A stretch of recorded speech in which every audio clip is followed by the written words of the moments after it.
Welcome to this 21 CLD course on skilled communication.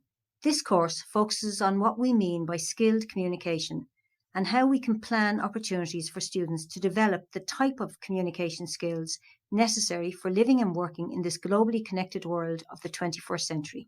Let's start with a short video to begin the discussion around what is skilled communication.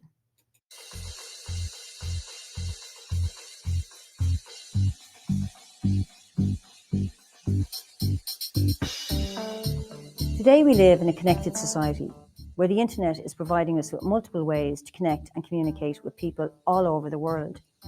The internet and the advent of mobile phones has revolutionised how people of all ages can communicate. In 2014, it was estimated that nearly 75% of all internet users in the world live in just 20 countries. Another interesting fact is that estimates indicate there are over 7 billion mobile phones in the world. Imagine, that's almost one for every person on the planet, and it has only taken 20 years for this to happen. With recent developments such as cloud technology and smartphones, people can now access the internet and engage in multiple forms of communication while on the move. Tools such as email, text messaging, and video conferencing are now prevalent in our everyday lives. These powerful tools provide us with new ways to communicate, which are not only more effective, but also more cost efficient. They allow us to communicate in a variety of formats, either asynchronously through text message and blogs, or in real time over the phone by instant messaging or Skype. All we need is a device, an internet connection, and away we go.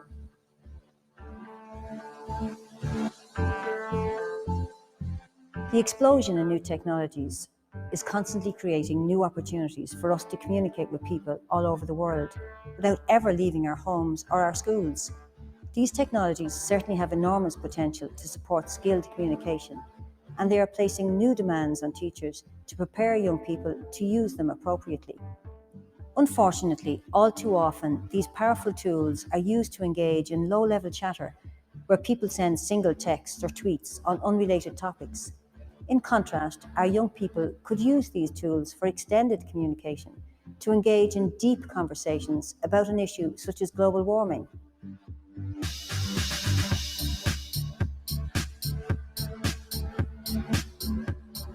What is more, they don't have to curtail this communication to written words alone. They can also include pictures, audio files, or video when discussing issues with an extended community. Such multimodal communication allows them to find a medium that best suits them to communicate their message. For example, younger children might capture their reflections about their favourite story by making an audio recording because they may not have the skills to capture this in writing. Older students might create a video to capture their understandings about a particular play or piece of poetry and post these on a school blog for others to respond to. In this way, technology allows young people to capture and to share their views with an audience that is outside their own school environment.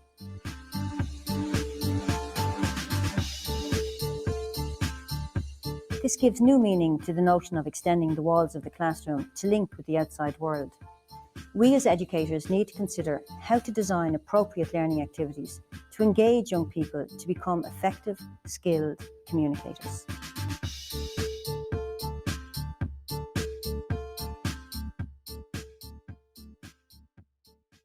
Having viewed the video, jot down a few points of what comes to mind when you think about skilled communication. Having done this, now carry out a search online for skilled communication. What did you find? Were you surprised by anything that your search uncovered? Is what you found consistent with your own ideas? Communication is at the heart of all human interaction. In the 21st century, developing technologies have created new opportunities for communication that have broader reach and fewer barriers than ever before, whether that communication is spoken, written, visual or multimodal, in print or digital form. In contemporary communication, the active process of communication is often seen as being as important as the end product. Nevertheless, digital capture and publication of even informal communications means that those products persist longer and disseminate more widely than ever before. As a result, the need for effective communication is no longer confined to certain disciplines or careers. It is important for students to be able to communicate clearly and persuasively for a variety of audiences in all areas of academic study and in their future roles in future society. This is increasingly important as we now live in a globally connected world, and our students will be working in roles, many of which have not yet been invented, but will demand that people can communicate effectively and efficiently. In this course, we will introduce the rubric for skilled communication. This rubric examines whether students are asked to produce extended or multimodal communication, and whether the communication must be substantiated with a logical explanation, examples, or evidence that supports a central thesis.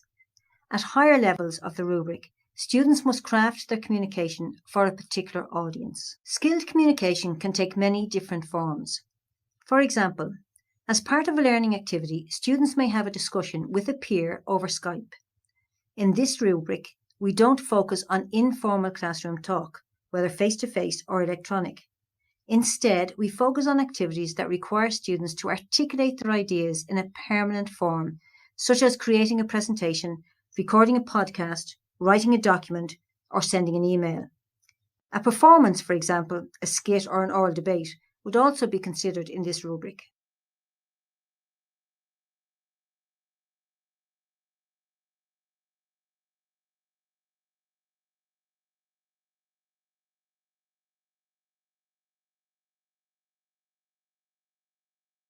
We recognise that less formal conversational media are also very important aspects of communication.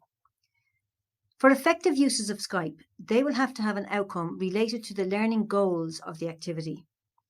For example, do students produce a summary of what they've learned through Skype, or do they build the learning into the final product they are creating? This rubric evaluates the skilled communication requirements of the products or outcomes of the students' work. Take a moment now and think about skilled communication in your own classroom. Can you think of an example of skilled communication among students from your own teaching experiences? We will now begin to examine what skilled communication looks like and what skills are required so that you can plan for the development of these skills. In doing so, we will develop a shared understanding and common language to describe skilled communication. If we know what skilled communication looks like and what skills are required, we can then plan for it. By understanding skilled communication and what we mean by it, we can then design learning activities that target the development of the skills necessary to be a skilled communicator. In this lesson, you explored skilled communication. In the next lesson, we will examine the big ideas in skilled communication.